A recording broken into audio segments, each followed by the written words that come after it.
Hola chicos, chicas, bienvenidos a la segunda clase de primer bachillerato de física y química. Hoy vamos a ver la ley de gravitación universal, siguiendo por fuerzas que empezamos el otro día. Vamos a ver la ley de gravitación universal que aparece en la página 300. Sé que me he saltado unas cuantas páginas, el concepto de cantidad de movimiento, la conservación de la cantidad de movimiento, mejor dicho, el concepto lo vimos. Pero como tenemos pocas clases y tampoco quiero saturaros, voy a tratar de dar lo que más os va a servir para la materia de física del año siguiente. Esta es la ley que propuso Newton para la ley de gravitación universal, donde G es la constante gravitacional, siempre vale lo mismo. 6,61 por 10 elevado a menos 11 newtons por metro cuadrado partido kilogramo cuadrado. Es una constante, ¿vale? Siempre nos va a valer lo mismo. Siempre vamos a tener este dato.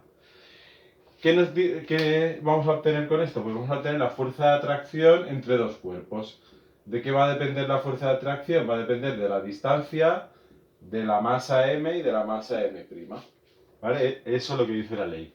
Que la fuerza de atracción entre los cuerpos es directamente proporcional a sus masas e inversamente proporcional al cuadrado de la distancia. Después de la ley de gravitación universal, dentro de esta ley tenemos que tener en cuenta, ¿no? Pues si nos hablan de masa, densidad, bueno, eso lo explico después en un ejercicio, ¿vale? El siguiente concepto que aplicamos, en lugar de la fuerza gravitatoria que se ejerce en dos cuerpos, que es una fuerza siempre atractiva, ¿vale? Los cuerpos siempre se atraen frente a la fuerza, por ejemplo, la fuerza eléctrica puede ser atractiva o repulsiva, ¿vale? Que podría ser, eso va a depender del signo de las cargas. Veremos el siguiente concepto, que es el concepto de campo gravitatorio. Y es el campo que genera una masa a su alrededor. ¿Qué hacemos en el campo gravitatorio? Es muy sencillito. Lo que estamos haciendo es suponer que el objeto vale 1 kilogramo. ¿Por qué? Porque si algo vale 1, a multiplicar por 1 se queda igual, ¿vale? Por lo tanto, a partir de la fuerza gravitatoria tenemos el campo gravitatorio, que nosotros lo conocemos, como veis, la letra como gravedad, ¿vale? El campo gravitatorio que ejerce un cuerpo a su alrededor. Debemos tener en cuenta que si nos hablan de un objeto, de un satélite que está a una cierta altura, aquí tenemos el radio del planeta, tendríamos que la distancia será el radio del planeta más la altura.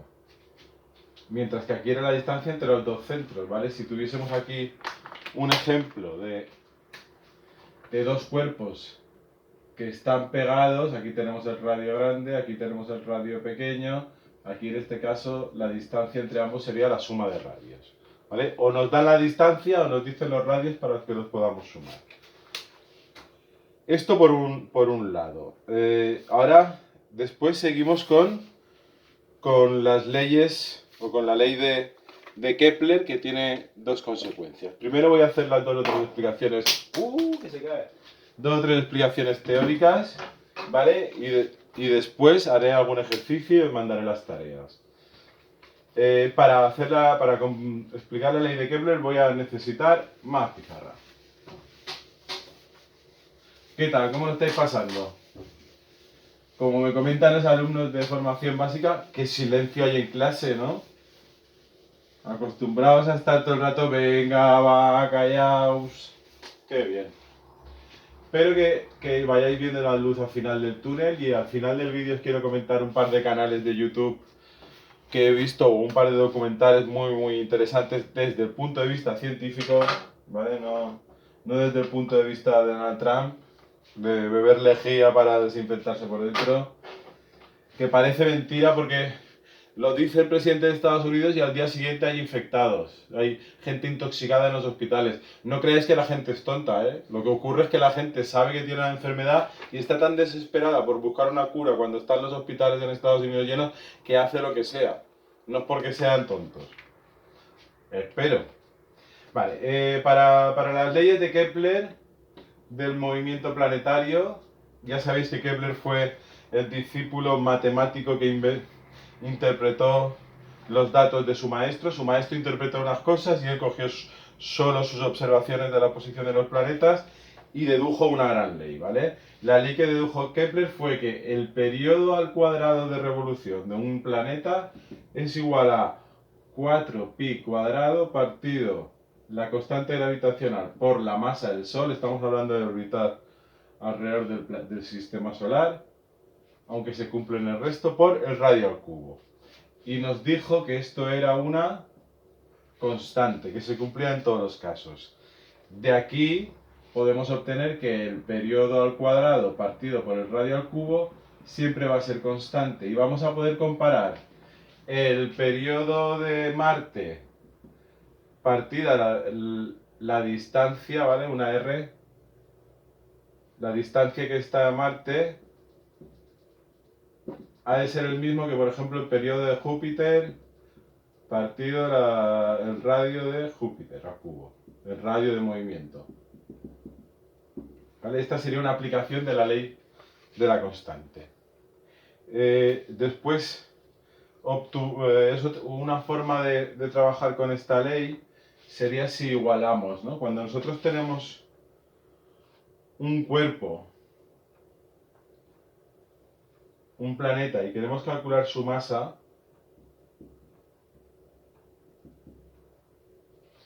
lo que decimos es que la fuerza gravitatoria es igual a la fuerza centrípeta. La fuerza gravitatoria la hemos visto con anterioridad, m1 por m2 partido de al cuadrado. Y la fuerza centrípeta la podemos ver como m por w al cuadrado o m por v partido, por aquí la tengo, mv al cuadrado partido r. ¿Vale? Dependiendo de qué usemos, vamos a obtener unas conclusiones.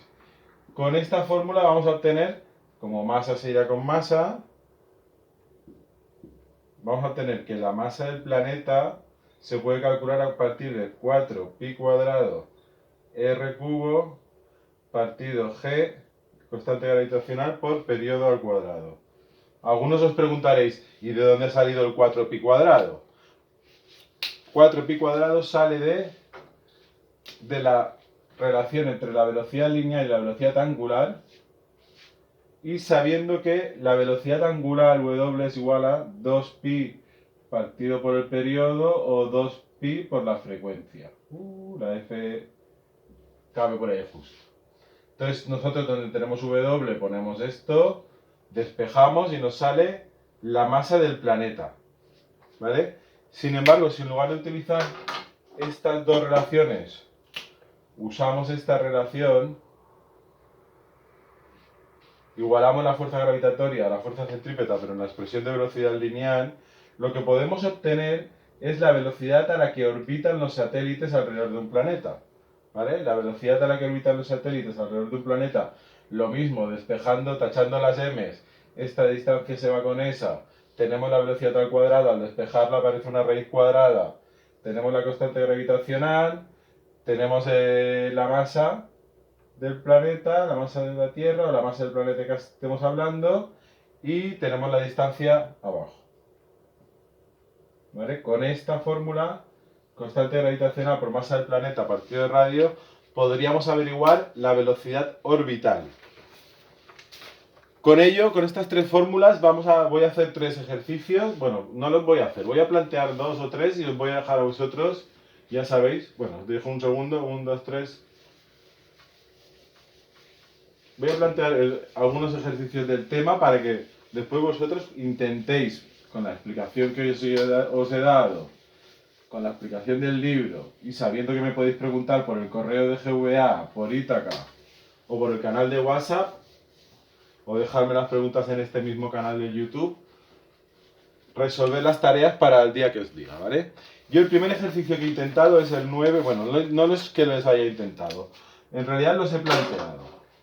El ejercicio número 9 de la página 300, en el que nos dice, a ver si tengo la página por aquí seleccionada, nos dice que tenemos dos cuerpos esféricos, M1 y M2, dos cuerpos esféricos que tienen la misma densidad, ¿vale? Por eso lo de la introducción de la densidad anteriormente. Una densidad de 6.000 kilogramos por metro cúbico. Pongo comillas porque es la misma, ¿vale?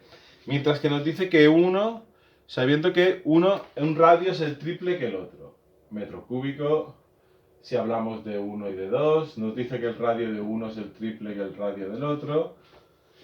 Y nos dice el radio del otro. El radio del otro nos dice que son 500 metros. Acordaros siempre, utilizamos unidades de sistema internacional en la fórmula, las masas en kilogramos y las distancias en metros. A partir de... Nos pregunta, perdón, calcula el valor de la fuerza gravitatoria entre ambos cuerpos cuando están en contacto. Es decir, que tendríamos un cuerpo 1, si uno es 3 veces más grande que el otro, el dibujo no debe ser exacto, pero sí orientativo. Y un cuerpo 2. ¿Qué ocurre? Que para nosotros calcular la fuerza gravitacional, la constante siempre es la misma, las masas de los planetas vamos a ver cómo calcularlas y debemos saber la distancia entre ambos. La distancia entre ambos, radio de uno y radio del otro. Esta distancia es sencilla, tenemos un radio que sustituimos aquí y tenemos el otro radio, ¿vale? Por lo tanto, el concepto de distancia ya estaría aplicado. Ahora, ¿cómo sabemos las masas? Pues porque como consideramos que son esferas, que son cuerpos esféricos perfectos y nos da la densidad, tenemos que d de distancia, la densidad es masa partido por volumen, y el volumen de una esfera es 4 tercios de pi r al cubo. Si nosotros queremos averiguar la masa, lo que está dividiendo a un lado pasa multiplicando, tendríamos que es 4 por pi por r al cubo por d partido por 3. Y tenemos los datos del radio para calcular radio 1 y d 1. Tenemos radio 1 y densidad 1 para calcular masa 1 y tenemos, para calcular el cuerpo 2, tenemos el radio 2 y la densidad 2. Por lo tanto, podríamos calcular las tres magnitudes y a partir de ellas sustituirlas en la fórmula para poder calcular la fuerza gravitatoria, ¿vale? El 9 es un ejercicio que está introducido, habéis visto cómo se haría y espero que podáis vosotros terminar con esta explicación el ejercicio y ver qué resultados nos da. Acordaros de las unidades del sistema internacional, ¿vale? Después, el siguiente ejercicio que voy a... Un segundo, lo paráis, lo copiáis. Yo me quedo quieto. Ah, no, casi tapo. Ya habéis visto que cada vez abulto más, ¿eh?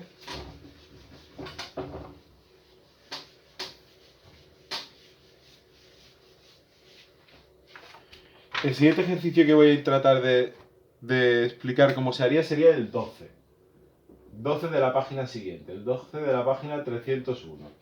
En este ejercicio nos pregunta, determina la aceleración de la gravedad en Mercurio, determina la aceleración de la gravedad en el planeta Mercurio, ¿vale? Ponemos el símbolo de Mercurio, Hg. Si su masa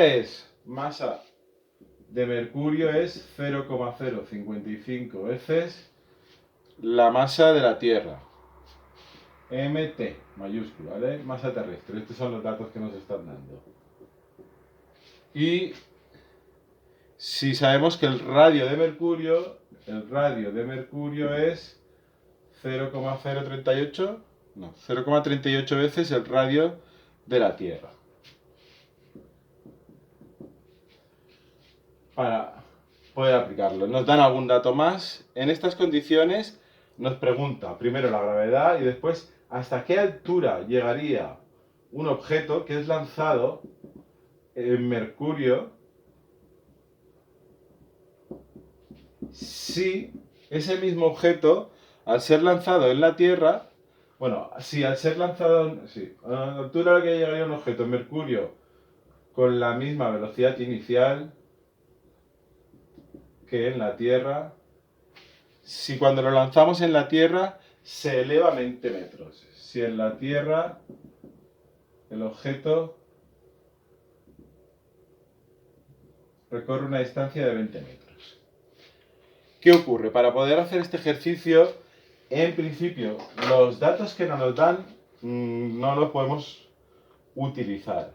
Vuelvo a decir, en principio, ¿vale? ¿Qué haría yo? Yo calcularía, como no es un examen, sabemos algunos datos. Yo usaría, en primer lugar, para este movimiento en la Tierra, sé que cuando llega al punto más alto su velocidad final es 0. Y lo que quiero saber es la velocidad inicial en este instante, ¿vale? Para poder calcular la altura. Para poder calcular el campo gravitatorio sería relativamente sencillo. Empezamos. Este dato lo he dejado ahí. Lo primero, para calcular el campo gravitatorio en Mercurio, lo que tenemos que hacer es, donde pone campo gravitatorio, constante gravitacional por masa de Mercurio partido radio de Mercurio al cuadrado. ¿Qué ocurre? Que nosotros tenemos estos datos en función de los de la Tierra, ¿no? Pues nosotros los sustituiríamos. Donde pone masa de Mercurio pondríamos el dato relativo a la Tierra que nos ha dado, y donde pone el radio pondríamos el radio relativo a la Tierra que nos ha dado. Y nosotros sabemos la gravedad terrestre, ¿no? Sabemos que cuánto vale este por este dividido entre este al cuadrado. Esto es la gravedad terrestre, que vale 9,8 por... Así es como calcularíamos el campo gravitatorio en Mercurio. Una vez que tenemos el campo gravitatorio en Mercurio, es decir, la aceleración que le va a producir al objeto cuando sea lanzado, deberíamos averiguar la velocidad inicial. Para averiguar la velocidad inicial, es lo que os iba a comentar antes, para calcular la velocidad inicial con la que es lanzado en la Tierra, porque la velocidad inicial en Mercurio va a ser la misma que la velocidad inicial en la Tierra, usaría esta expresión, velocidad final al cuadrado es igual a velocidad inicial al cuadrado más 2 por la gravedad por el espacio. Teniendo en cuenta que esto es 0, esto es lo que queremos averiguar, y que la aceleración, como es una fuerza que te atrae hacia el suelo, en lugar de ser positiva sería negativa, menos 2 por 9,8 por 20, podemos calcular la velocidad inicial. Una vez calculada la velocidad inicial, calcularíamos por último la altura a la que llega el objeto en Mercurio, ¿vale? Espero que con esta introducción seáis capaces de realizar este ejercicio. Y para completar las tareas, si alguien necesita alguna ayuda más, ya sabéis que me lo mandáis. Dejo un segundo antes de introducirme yo en mi pelo para todo y que no se vea. Ahora os pongo las tareas, ¿vale? Que tienen que ser, pues, os estoy dando una semana, así que estamos a jueves 30. Pues hasta el miércoles, ¿vale? 6 días os voy a dar para hacerlo. De tareas tenéis que terminar el ejercicio número 9, terminar el ejercicio número 12 que está planteado, el 9 está en la página 300, el 12 está en la página 301, y siguiendo con esas páginas tendríamos que hacer terminar y hacer o realizar el ejercicio 13 de la página 301, el ejercicio 14 de la página 14 y 15, perdón, de la página 302 y el ejercicio 17 de la página 303. ¿Vale? 1 y 2 de terminar y 4 de realizar. Espero que estéis pasando esto lo mejor posible, que hayáis adaptado perfectamente a la situación. Y desde el punto, lo que os quería comentar son que he visto en el canal de Calleja, ¿sabéis quién es Calleja? El que igual sube montañas, que hace el Rally Dakar. Pues esta última semana anterior ha estado haciendo entrevistas a investigadores, a científicos españoles de primer nivel. De primer nivel y de tercera edad, ¿vale? Porque por desgracia son un poco mayores. Lo digo porque parece que no haya relevo generacional. Espero que vosotros estéis ahí, que dentro de 20 años estéis ahí súper punteros. Nos explican cómo está el sistema, cómo está la investigación de las vacunas que se están desarrollando en España, qué problemas y qué ventajas tienen. Y me ha parecido algo interesante. Tiene parte de biología, pero el científico tiene que tener interés por todo. Espero que estéis todos muy bien. Me despido, hasta luego.